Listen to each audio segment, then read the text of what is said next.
Yomoni, leader français de la gestion d'épargne en ligne et au coffre.com, achat et revente d'or physique gardé en coffre sécurisé présente Sud Radio, Osez investir, Thomas Binet.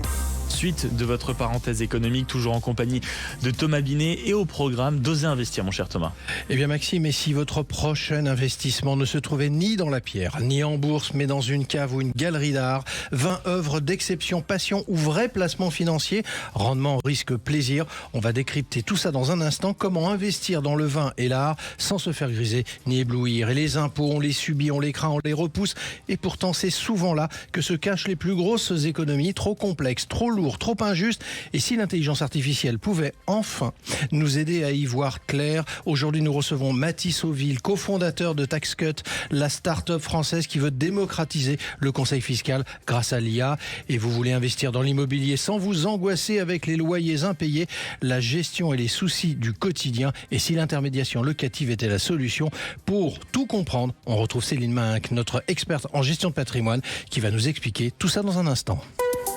Éco-réseau Business, le magazine de référence des investisseurs, présente Sud Radio, Osez investir, le conseil de la semaine.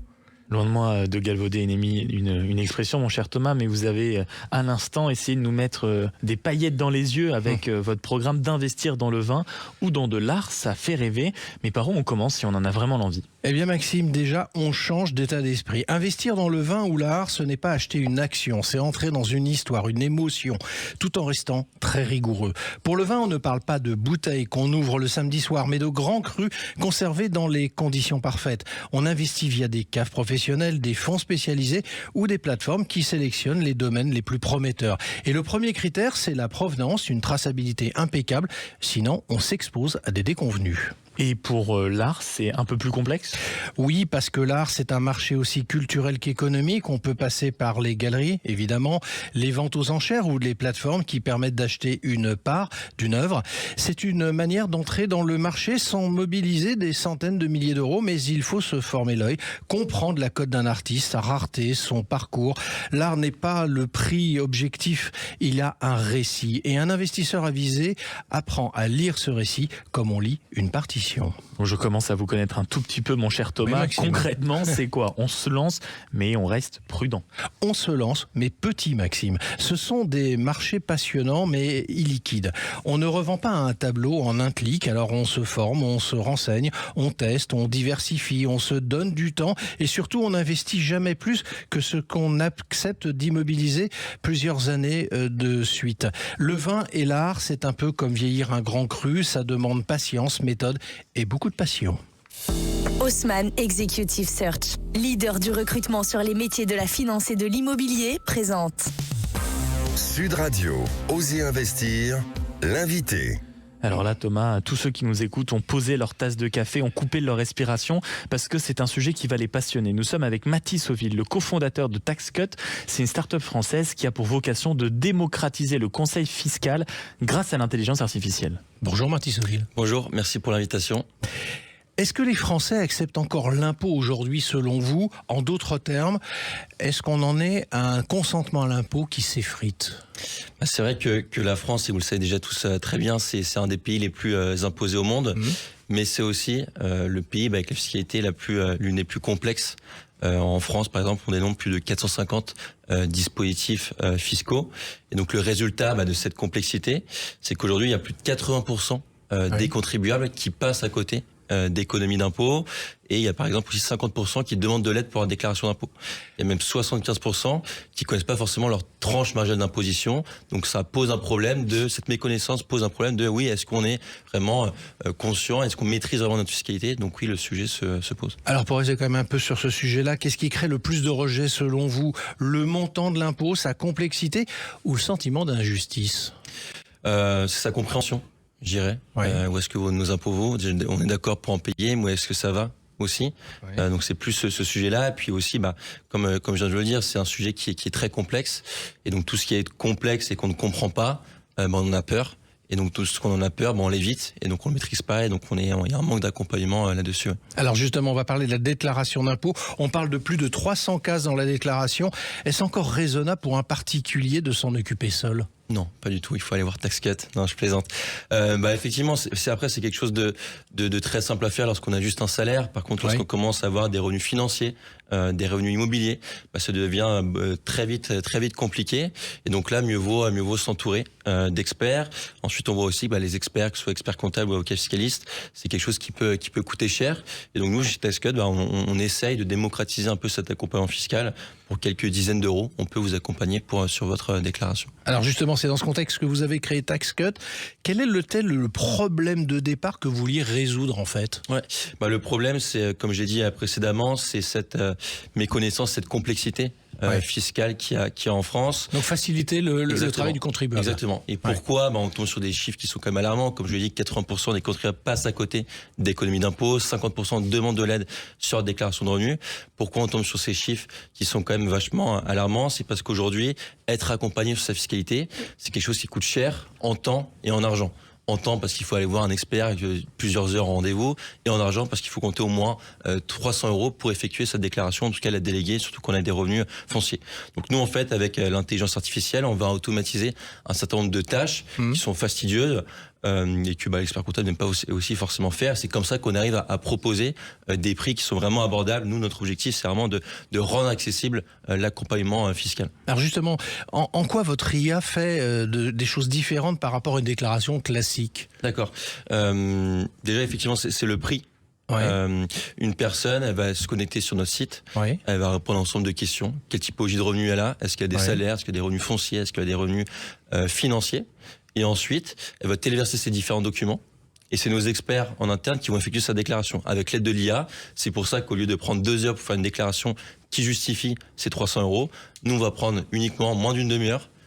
Et donc, c'est pour ça qu'on arrive avec des prix qui sont imbattables. Et c'est en fait, cette IA ne remplace pas l'humain, mais j'aime bien dire qu'elle augmente et qui permet de faire des tâches beaucoup plus vite et donc par conséquent de baisser le prix d'un accompagnement fiscal. Alors tout à l'heure vous avez dit que vous aviez détecté plus de 450 dispositifs fiscaux. Est-ce que les Français passent vraiment à côté de milliers d'euros d'économies ? Ils passent vraiment à côté de milliers d'euros d'économies. Nous par exemple sur notre site, c'est très simple. Donc soit vous avez la possibilité de remplir un ensemble de questions, soit vous pouvez directement téléverser votre avis d'imposition, totalement gratuit. Et notre IA calcule à l'euro près le montant d'économies qu'on peut vous faire économiser. Et en moyenne, nous, sur nos un peu plus de 4000 inscrits, on détecte plus de 2000 euros d'économies d'impôts qu'on peut générer à nos utilisateurs. Ah, c'est surtout grâce au crédit d'impôt, des erreurs, des oublis, tout ça ? Il y a des erreurs, des oublis. Ensuite, c'est aussi des dispositifs fiscaux qui peuvent être intéressants.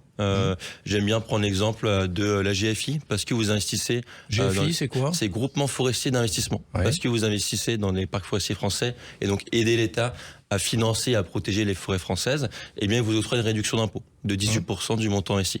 Donc, il y a tout un panel de dispositifs fiscaux qui peuvent être intéressants.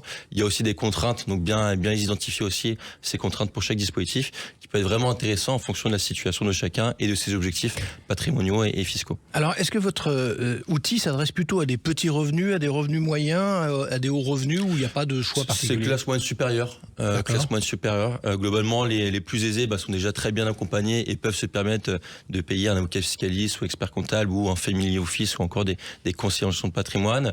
Nous, c'est plutôt le cadre supérieur, classe moyenne supérieure, qui paye entre 3 000 et 8 000 euros d'impôts, peut-être même un peu plus, qui veut pas forcément dépenser 300 euros pour être conseillé là-dessus, mais qui peut voir déjà à quoi il peut être éligible ou non de manière gratuite, et auquel cas, ensuite profiter de nos services. Mais est-ce que l'intelligence artificielle peut remplacer complètement un conseiller fiscal aujourd'hui ? Non, elle le remplace pas. Elle augmente. Par exemple, moi j'étais moi-même conseiller en gestion de patrimoine avant. On faisait énormément de choses manuelles. La première chose qu'on faisait, c'est qu'on faisait un audit de la situation patrimoniale d'une personne qui nous prenait 1 heure. On vient remplir un ensemble de questions pour mieux connaître la situation d'une personne.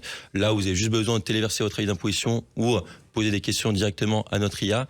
Et c'est ce gain de temps-là qui permet vraiment d'identifier les pistes fiscales et aussi d'arriver en fait en complémentarité avec le conseiller.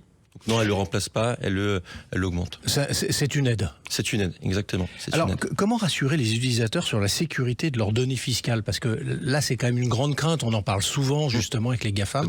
Où vont nos données ? Qu'est-ce qu'on en fait ? Et donc, la question se pose aussi à vous. Alors, typiquement, pour prendre l'exemple de l'avis d'imposition, nous, on vient extraire uniquement les revenus et les charges. numéro fiscal, nom, prénom, ça entre guillemets, on s'en fiche. Donc on extrait uniquement ces données-là et ensuite on s'entoure d'acteurs français. Par exemple, tous nos serveurs sont en France, on s'entoure du distributeur donc OVH et également notre IA pour l'analyse de documents, on utilise Mistral qui respecte aussi les politiques RGPD. C'est comme ça qu'on arrive à protéger les données qui nous sont confiées.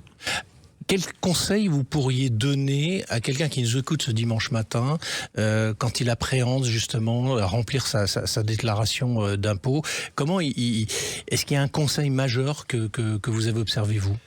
Il y a 3 grands points, je dirais. Ouais. Le premier, c'est de voir comment on peut réduire son revenu imposable. Donc ça passe par des charges, ça passe par des exonérations.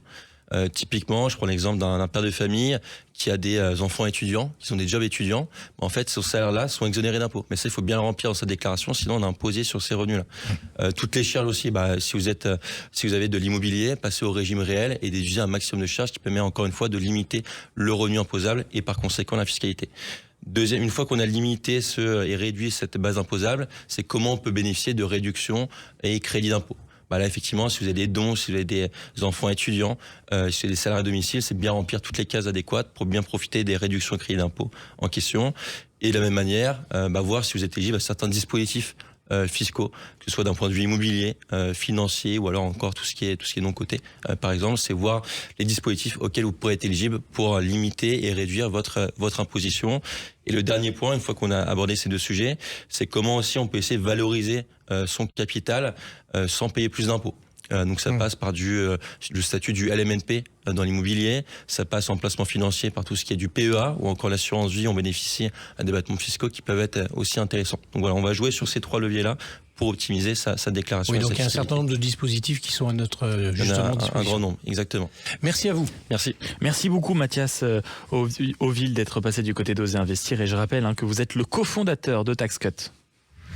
Blockshare, le cercle immobilier des investisseurs avisés, présente Sud Radio, Osez Investir, le coin de l'expert. Mon cher Thomas, nous sommes avec Céline Mahinck, notre consultante en gestion de patrimoine et fondatrice d'Eden Finance. Et vous allez avec elle nous parler d'un dispositif très vertueux pour l'immobilier. Oui Maxime, et il s'agit de l'intermédiation locative. Céline, en quelques mots, c'est quoi ? Alors, l'investissement immobilier, déjà, il est vertueux de base, puisque l'investisseur privé joue un rôle sociétal majeur. Il offre 57% de l'offre locative en France. Mais il a également un rôle social possible, notamment grâce à l'intermédiation locative, qui est un système vraiment gagnant-gagnant, où l'investisseur confie son logement à une agence immobilière à vocation sociale, qui devient le locataire unique et garant. Cette agence se charge de loger des ménages en difficulté ou à des revenus modestes. Donc, concrètement, vous percevez un loyer chaque mois et vous êtes mieux protégé contre les impayés et dégradations. C'est donc une solution sécurisante pour les propriétaires qui souhaitent investir sereinement, tout en ayant un impact social positif. Et il y a un dispositif qui s'appelle Loc Avantage. Pouvez-vous nous en parler et nous donner un exemple concret ? Oui, c'est un dispositif fiscal qui récompense les propriétaires engagés dans l'intermédiation locative. En contrepartie d'un loyer plafonné selon la zone géographique du bien, le propriétaire bailleur va bénéficier d'une réduction d'impôt pouvant atteindre 65% du montant du loyer annuel. Cette réduction s'applique pendant toute la durée de la convention, généralement de 6 ans, et elle est renouvelable. D'accord, et du coup, quels sont les avantages et les inconvénients ? Alors, côté avantage, on l'a compris, la réduction fiscale significative s'ajoute à un loyer sécurisé des risques d'impayés et à une gestion entièrement déléguée. Les inconvénients restent mesurés avec un loyer inférieur de 15 à 40% au loyer marché et un engagement de mise en location. Le bien doit également respecter des critères de décence énergétique avec un DPE minimum de D. Donc, confier son logement à une agence immobilière à vocation sociale combine rentabilité fiscale et utilité sociale, tout en vous préservant de certains aléas de la location traditionnelle. Merci Céline. Merci beaucoup Céline Mahinck. Je rappelle que vous êtes la fondatrice d'Eden Finance et on vous retrouve régulièrement en tant que consultante en gestion de patrimoine. Et merci à vous, mon cher Thomas, qu'on retrouve Maxime. comme chaque week-end après la matinale à partir de 9h sur Sud Radio tous les dimanches. Sud Radio, Osez Investir, Thomas Binet. Avec Yomoni, leader français de la gestion d'épargne en ligne, et aucoffre.com, achat et revente d'or physique gardé en coffre sécurisé.